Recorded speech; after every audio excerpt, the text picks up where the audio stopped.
Эгерде сиз дааратканага чоң заарага барсаңыз, жана заара бүткөндөн кийин сиз заңдын үстүндө кан байкасаңыз, же кагаз менен арчып атканда кагазда кан байкасаңыз, анда бул подкаст сиз үчүн.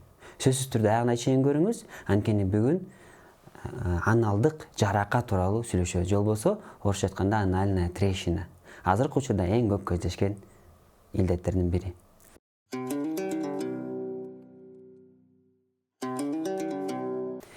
Саламатсыңар урматтуу достор, биздин көрүүчүлөр, биринчи байлык ден соолук подкастына кош келиңиздер.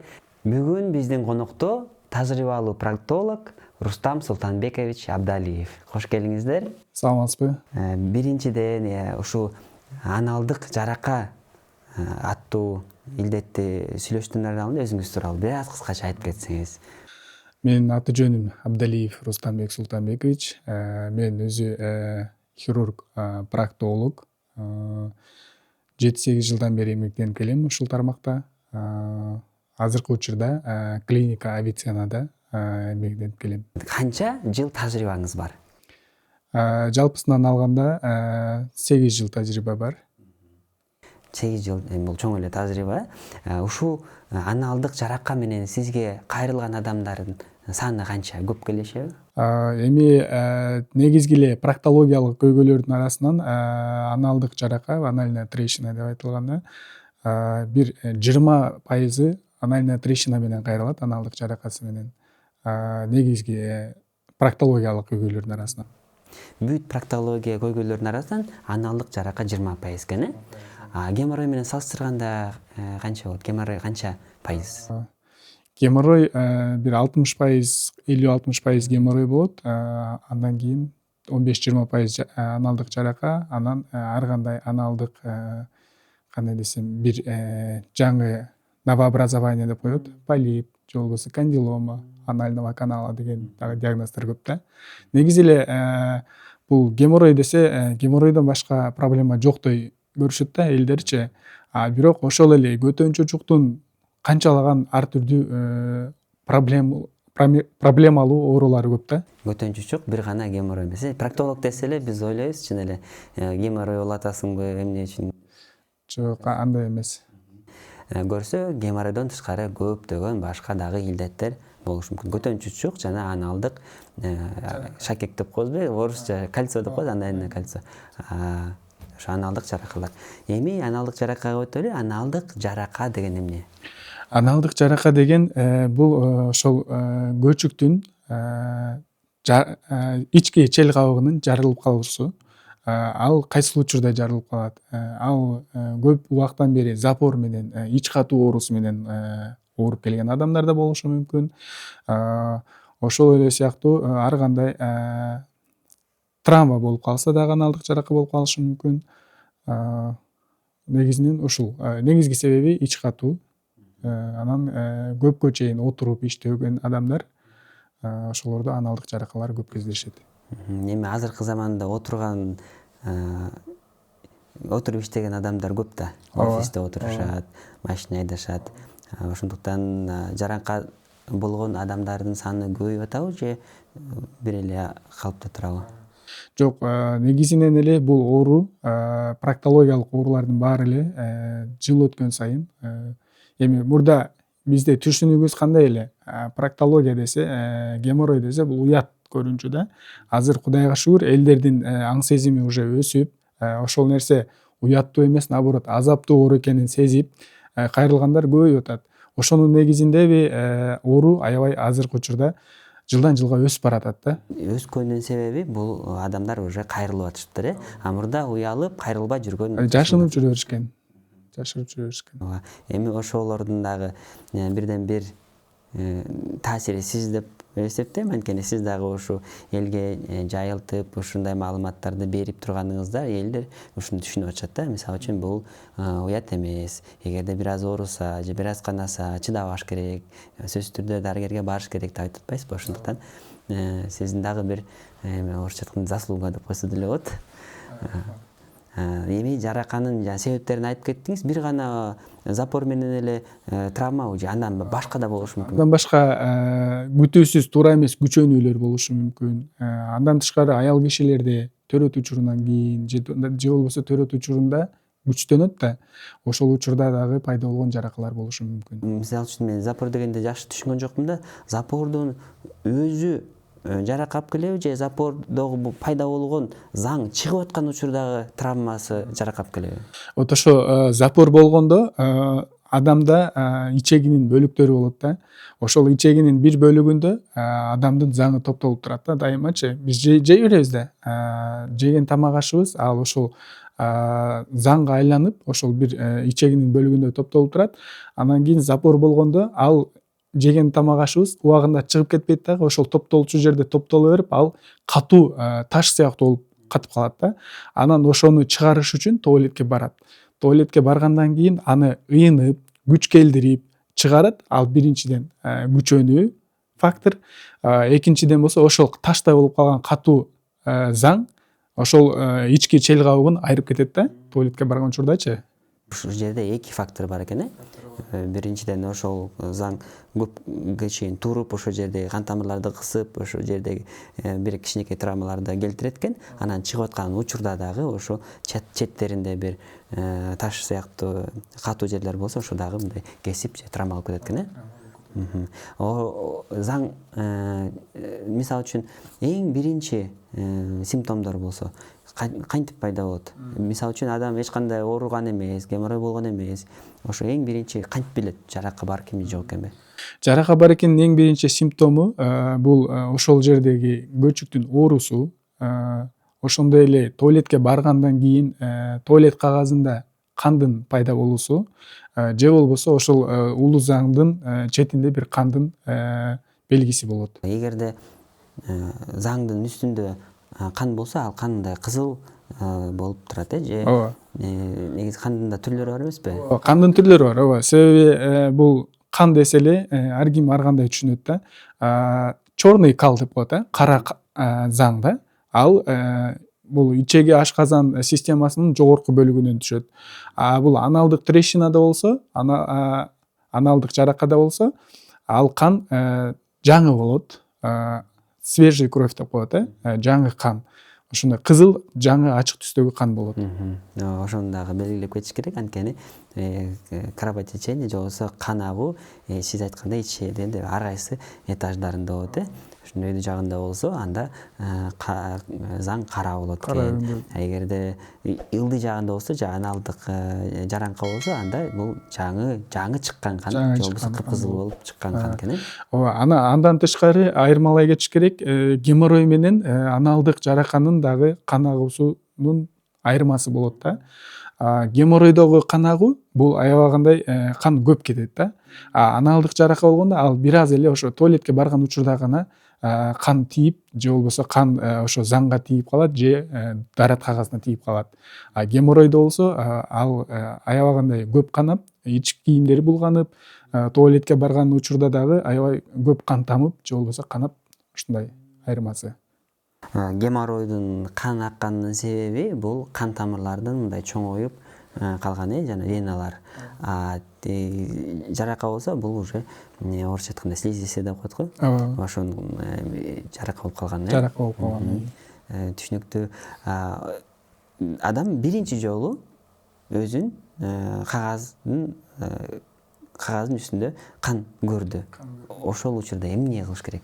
Биринчи канды байкаганда дароо эле дарыгерге кайрылыш керек. Себеби эгер ал адамда медициналык билими жок болсо, түшүнүгү жок болсо, ал билбейт бул аналдык жаракабы, же геморройбу, же болбосо башка бир оору. Ошон үчүн дарыгерге кайрылыш керек. Себеби канча эрте кайрылса, ошончо анын дарылоо этаптары жеңил болот. Дарыгерге кайрылды деп коелу. Бейтапканага келди, кайрылды. Эгерде диагностика өтөйүн деп атам да, ошо диагностика кандай болот? Дарыгер эмне кылып ошону жарака деп айтат? Дарыгер эң эле биринчи бейтап кайрылганда андан сурайт. Бул жалоб деп коет, эмнеге жалоб кылып келди бейтап. кандай даттануулары бар бейтаптын, анан кийин кандай белгилер болду, ошолордун баарын биринчи сурайт. Анан кийин жашоо шартын, анамнез заболевание деп коет, ошо оору кантип пайда болду, ошолордун баарын сурап, анан кийин осмотр деп коет, кароого өтөт. Ал кароо учурунда атайын столго чыгарып, же болбосо атайын бир определенный положение деп коет, бир удобный абалга келтирип, жаткырып, анан кийин карап баштайт. Карап баштаганда көп эле ойлойт сразу эле оору болот деп. Андай болбойт. Биринчи визуальный деп коет, көз менен көрүп, карап, эмне бар, эмне жок экенин аныктайбыз. Андан кийин гана ошол көчүктүн айланасын кол менен текшерип, перектум деп коет, пальцевое исследование. Ошол кол менен текшерип, анан кийин аныктайт. Аныктаганда сиз бир гана ошо кол менен жана клиника менен аныктайсызбы, же керектүү бир аспаптар да барбы? Мисалы үчүн УЗИ болобу, же рентген, же МРТ бир кандай колдоносуздарбы? Ооба. Бул азыркы айтып өткөн нерселер бул жөн эле физикалык осмотр деп коет. Андан кийин уже лабораториялык же болбосо инструменталдык изилдөөлөр дагы болот. Аларга бизде азыркы учурда эң эле заманбап болуп бул колоноскопия эсептелинет. Колоноскопияны дагы ошо физикалык изилдөөдөн кийин кимге керек эмес дагы аныкталат. Андан тышкары УЗИ деп коет. УЗИ изилдөө, аны дагы жазып беребиз эгер керек болсо. Анан кээ бирки учурларда МРТ дагы керек болот. Ошолордун негизинде өзүңүз клиникадан карайт экенсиз, осмотр жасайт экенсиз, керек болсо ушу инструменталдык изилдөө да жасайт экенсиз. Анан ошонун баары топтолгондон кийин бир чечимге келет экенсизге, бул аналдык жарака деп. Анан кийинки суроо, бул аналдык жараканын түрлөрү барбы? Мисалы үчүн биринчи деңгээл, экинчи деңгээл дегендер. Аналдык жараканын түрлөрү эми деңгээл болуп бөлүнбөйт. Бул острый, анан кийин хронический болуп бөлүнөт. Өнөкөт жана курч болупчу. Ошол эки эле түрү бар. Эгер курч кезинде адам кайрылса, анда дары дармек менен толук түрдө дарылоого болот. Кээ бир учурда болот, уже өнөкөт түрүнө өтүп кеткен болуп калат. Ал учурда операция дагы керек болуп калышы мүмкүн. Өнөкөткө өтпөш үчүн башында эле дарылаш керек экен.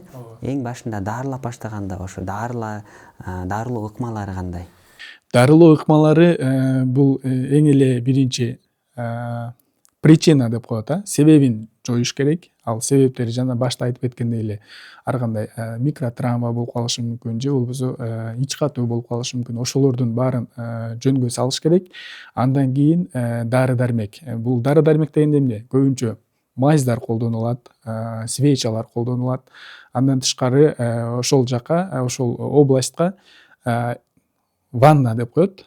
Ошондо ар түрдүү ванналарды, дары чөптөр менен, дарылар менен ванналарды жазып беребиз. Эгерде курчтан уже өнөкөткө өтүп кетсе, анан жылдап жүрө берсе, чыдап, ал адамдарды операция деп атпайсызбы? Ошо операция кылганда кандай жасайсыз? Кандай түрлөрү бар операциянын?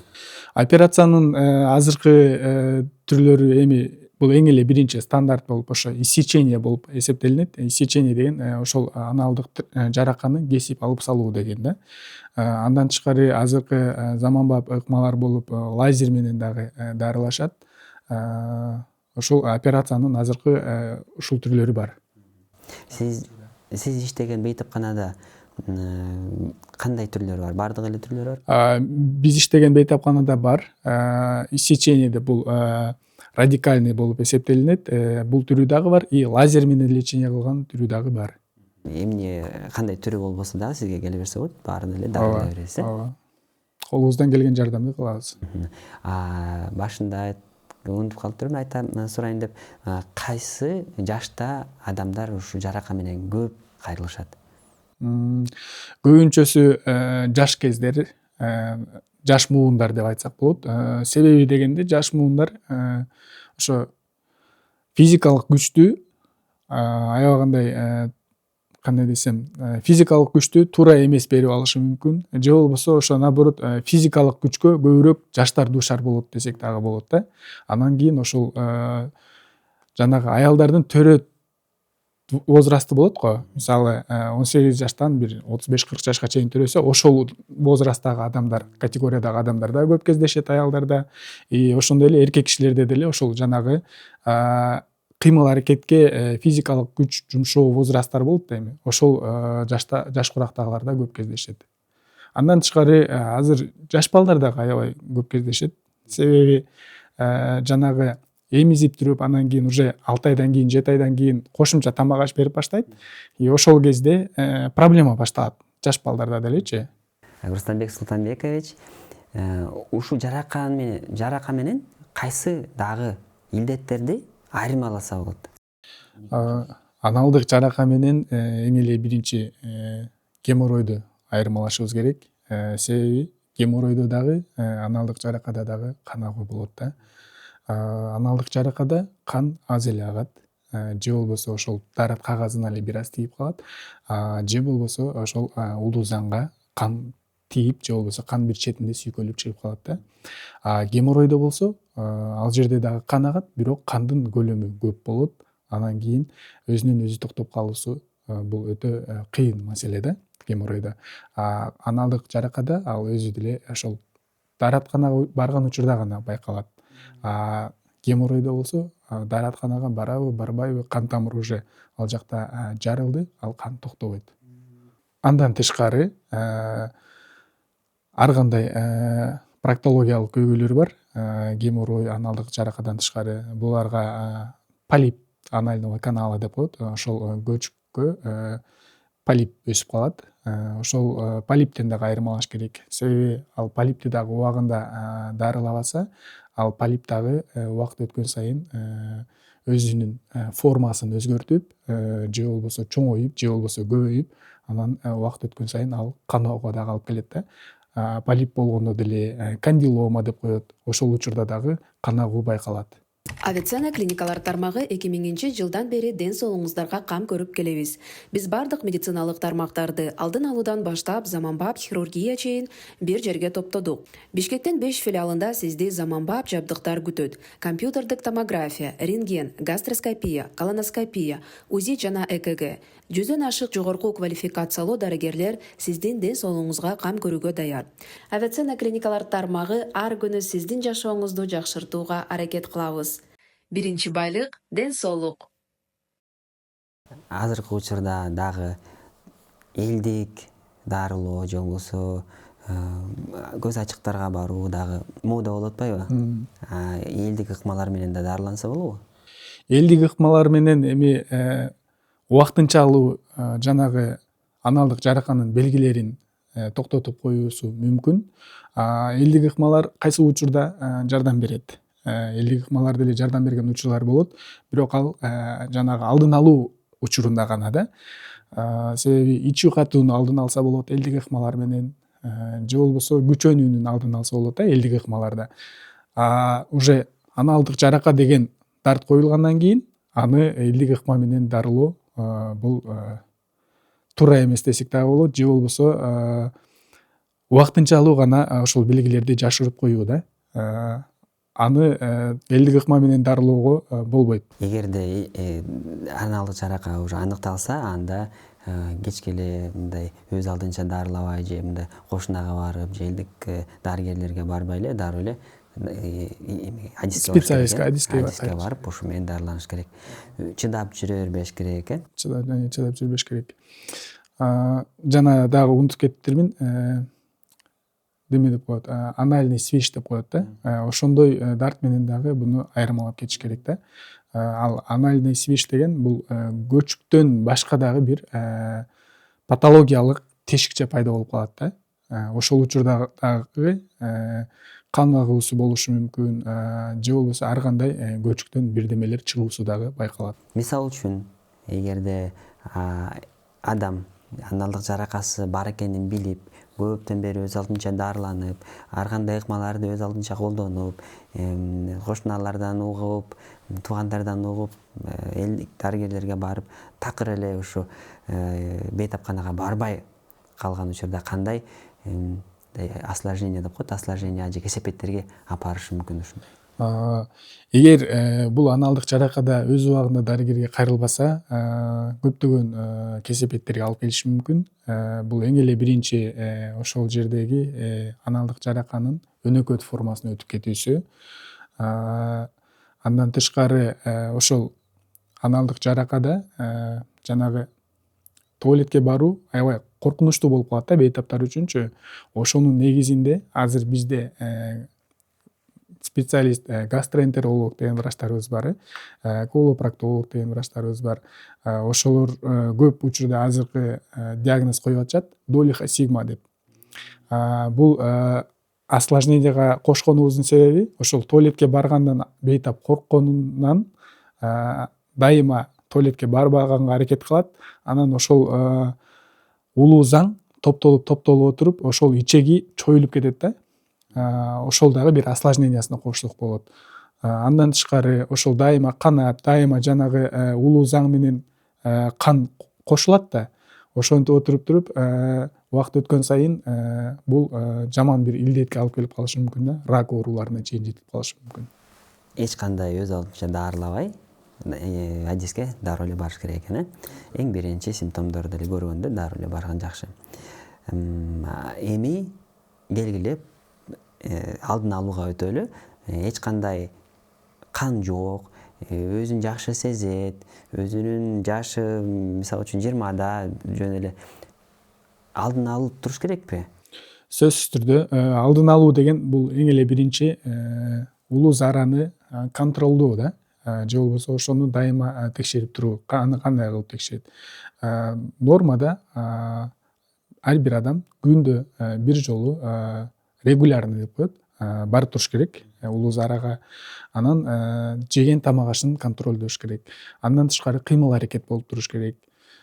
Ошол профилактикаларына негизги эле бул сейрек жашоо деп коет го. Ошону жакшы колдонсо, туура тамактанууну дайыма биринчи орунга кармаса, анда бул оорудан арылса болот. Же болбосо бул ооруга кабылбашы мүмкүн да. Атайын ушу чекап программалары барбы ушул проктология боюнча? Ооба, биздин клиникада мындай күн сайын эле чекап деп келишет бейтаптар. Уже билип деле калышты. Проктологиялык көйгөйү барлар сөзсүз түрдө ошол чекапка биздин кызматты коштуруп келсе болот. Кээ бир учурда чекап өткөндөрдө келет. Ошол жөн эле чекап деп, бул чекап дегенде алдын ала билип дарттын аныктоо да. Ошол учурда эле бир дартын билинип калат. Анан эрте алдын алып дарылап беребиз. Ал оңой да, ал оңой болот. Жана арзан болот. Ооба. Ошондуктан бүт элдерге, бүт оорубагандарга дагы, бүт кыргыз элине айта турган нерсе бул качан оору башталат күтпөшүбүз керек да. Эгерде сиздин жашыңыз, мисалы үчүн жаш кезде көп деле козгобойт, мисалы 20-30 жашта эч кандай көйгөй деле болбошу мүмкүн. Бирок сиз 40-ка чыксаңыз, 50-ге чыксаңыз, 60-ка чыксаңыз, ошол учурда кезиккен оорулар бар. Ошол учурда өнүккөн оорулар бар. Ошол ооруларды алдын алуу үчүн сөзсүз түрдө бир алдын алып туруш керек. Мисалы үчүн чекап деген бар. Ошол чекаптан өтсөңүз, арасында сөзсүз түрдө проктологический оорулар бар. Мисалы үчүн акыркы учурда дагы колоректальный рак деген дагы көбөйүп жатат. Ошолорду дагы алдын алуу үчүн эң башында ушу 40 жашында эле атайын бир колоноскопия жасап койсоңуз болот. Ошондо эле эң биринчи белгилери көрүп алсаңыз болот. Мисалы үчүн полиптерди көрүп алсаңыз болот. Алар качан чоңойот деген күтпөйсүз да, ошол эле заматта ошол жасап аткан учурда эле алып салса болот.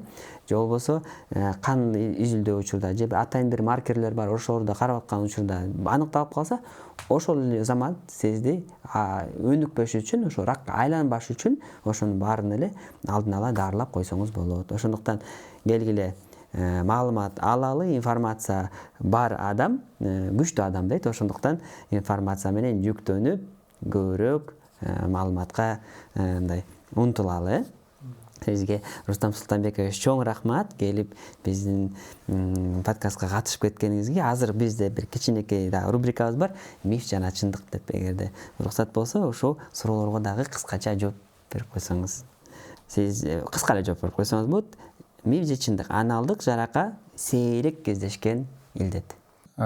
Жок, бул көп эле кездешкен дарт, көп эле кездешкен дарт. Аналдык жарака геморройдун бир түрү дейт. аналдык жарака геморройго такыр окшош болгон башка дарт. Геморрой эмес. Геморрой эмес. Бул оору уят болгондуктан дарыгерге барбай эле койсо болот. Жок, дарыгерге сөзсүз түрдө кайрылыш керек, себеби өз алдынча дарылануу көптөгөн жагымсыз кесепеттерге алып келиши мүмкүн. Эч кандай уят оору жок, ошондуктан бай да болду, дароо эле барыңыз. Андан тышкары сөзсүз түрдө ар бир дарыгерде өзүнүн бир кодекси бар. Эч кандай бүт баарына жарыялап айтпайт. Сен көчөдөн көрүп, кандай жараккан, кандай болуп калды деп айтпайт. Жок, ал анонимность ал эң эле биздики себеби өзүбүздүн элибизде ал уяттуу мындай сезилгени үчүн бул анонимность биринчи очередте турат да. Проктологиялык, гинекологиялык, урологиялык ооруларда бардык эле дарыгерлер ал анонимностьти сакташат. Кийинки суроо, аналдык жарака көбүнчө запордон пайда болот. Туура.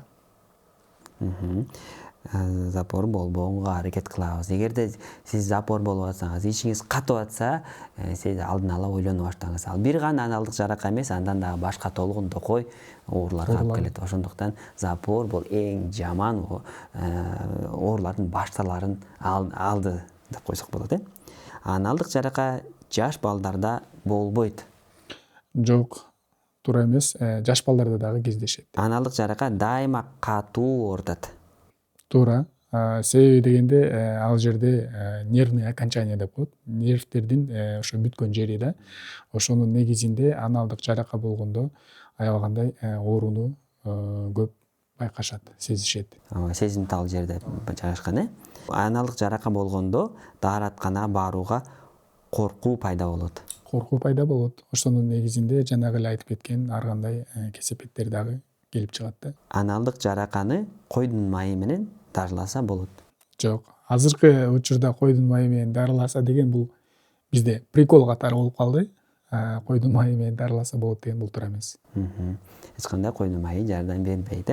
Дарылабаса жарака өнөкөт жаракага өтөт. Туура. Дарылабаса өнөкөт жаракага өтөт. Узак убакыт ооруп жүрүү психологиялык коркунуч жаратышы мүмкүн. Өз алдынча дары колдонуу коопсуз.